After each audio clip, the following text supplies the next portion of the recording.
Okay, so a word or two about the tactics that I'm using here. You probably look at the footage and you're just sitting there throwing a fly and it looks fairly meaningless. But let me fill you in with what's been going through my head while I'm sitting out here. Beautiful day, by the way.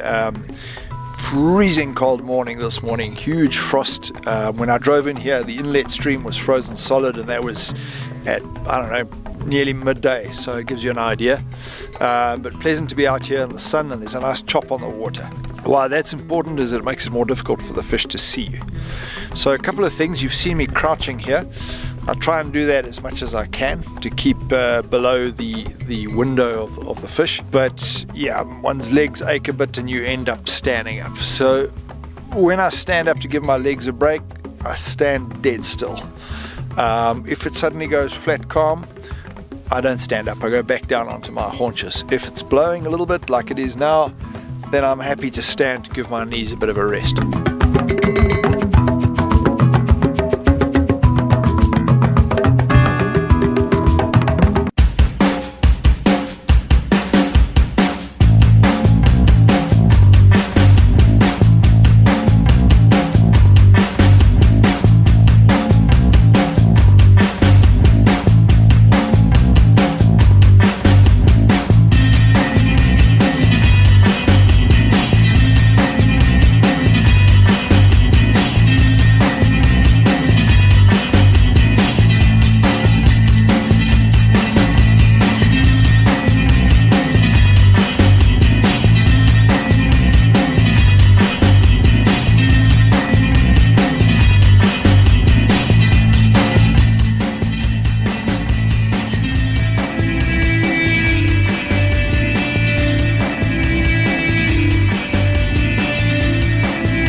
Fly choice and tackle, I'm using a 4-weight floating line, and I'm putting it out not all that far. What about 15-20 meters, not more than that. I've got on a long leader with a leader plus a tippet going about 18 foot.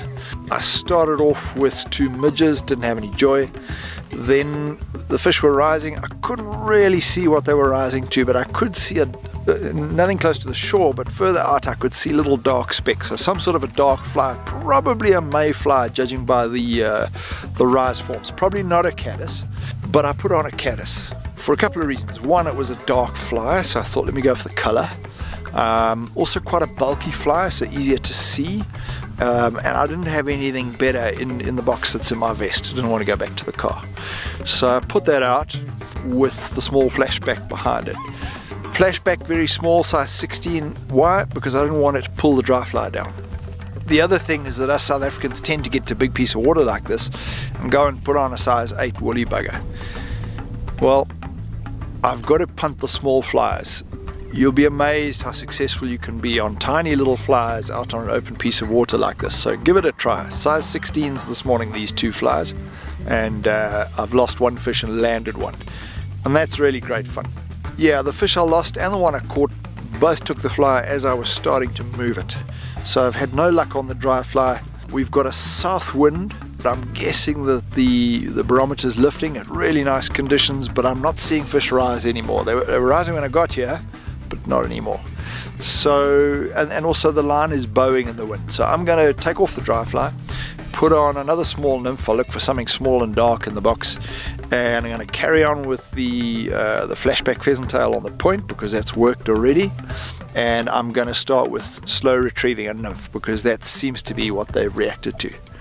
So there's the tactics. Keep low, small flies, gently retrieved, and you might have noticed that as I lift, I hesitate for a long time. These fish follow you in this clear water, and it's worth pausing until you've seen the fly, and even after you've seen the fly, just hang it there for a while. You'll be amazed how often the trout will come up over the shelf out there and grab it. Take a water temperature just now, but I'm going to guess, I got my hands in there just now to put that fish back, and I'm going to guess 7 degrees. Let's see how close I am, but that water is cold. It's clean and it's incredibly cold. Right, so putting on a second nymph, and let's see how we go.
go.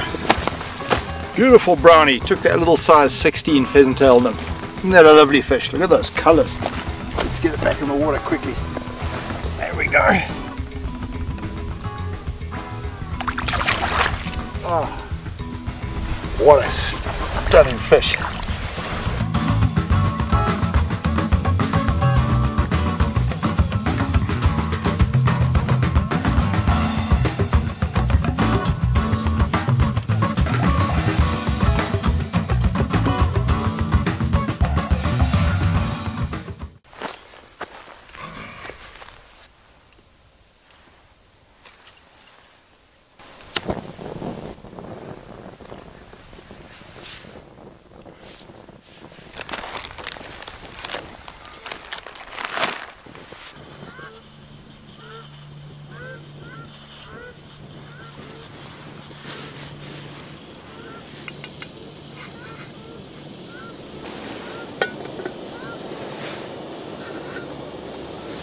I've always told my kids that this is not actually food.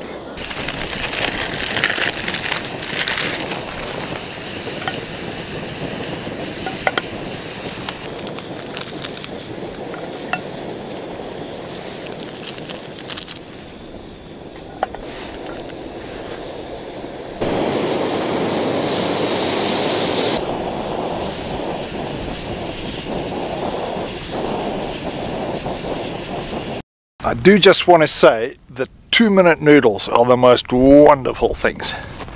Off the record, of course.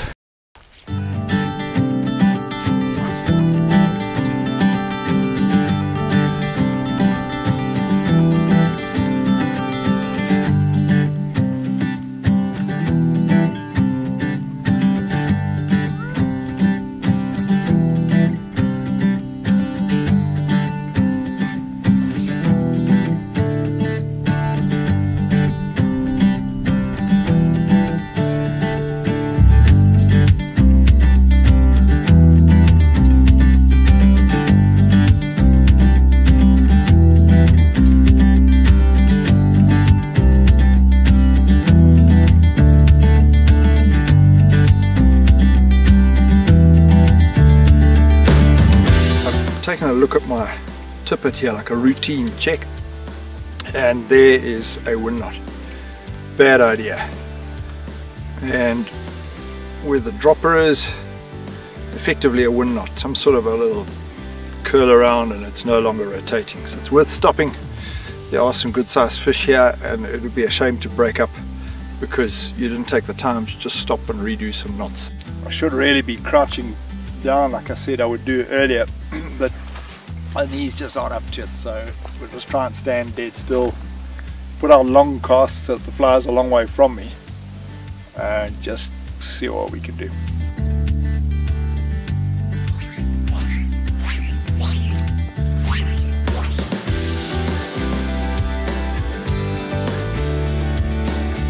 Okay, so it's now late afternoon.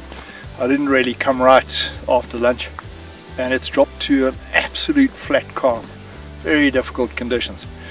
Can't see a single insect hatching, but there are occasional risers all over the show. Very widespread and not a lot of them. So I've got an emerger and a nymph out there and trying to cast as seldom as possible.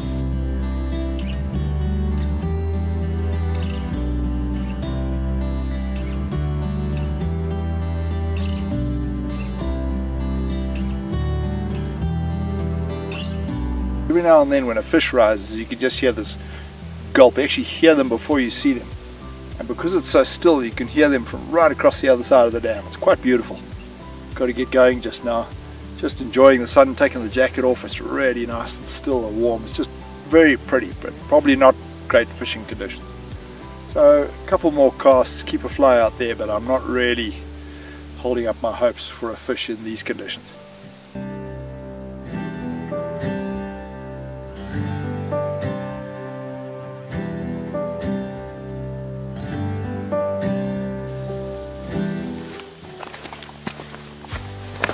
Okay, I reckon we're done. Nothing's going to happen here. It's been beautiful, but I'm going to have to hit the road.